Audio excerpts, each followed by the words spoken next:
Life-altering and horrific injuries on a job site at Danforth and Logan today, where a man was covered in hot tar. CTV's Tamara Cherry is there with more. Tamara.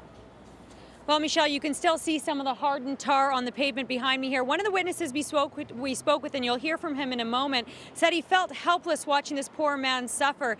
He said that, he came upon this scene, this man was suffering, and it was a situation where 1 minute felt like an hour, and to think it took more than 60 minutes to get this guy out.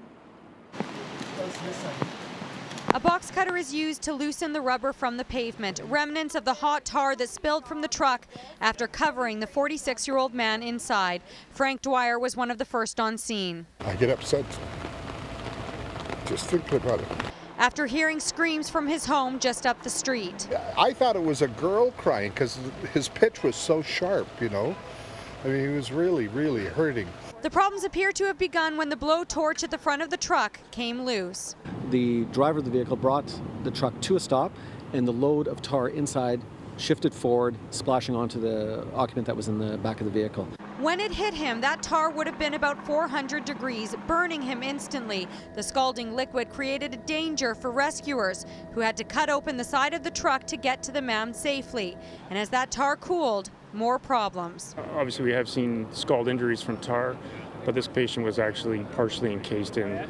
Fire crews literally had to cut the tar away from him. It was unlike anything they had ever seen. He was just yelling and screaming and crying and in terrible pain. The man suffering inside. His eyes, his face, his hair, everything was covered in oil. And a rescue effort that would take more than an hour to complete. I mean, it's crazy if you wanted to torture somebody, you dropped them in hot oil, right? And that's sort of what happened to him. As the man was rushed to hospital, the investigation began. How could this happen? The man's colleagues were too shaken up to speak to us, but police in the province are looking for answers. And of course, this is a very unusual investigation for traffic investigators. They want to know why this man was in the back of the truck. Should there have been some sort of safety mechanism in place to keep that tar from splashing out onto him? And of course, the Ministry of Labour is also investigating. Reporting live at the scene, I'm Tamara Cherry. Ken, over to you.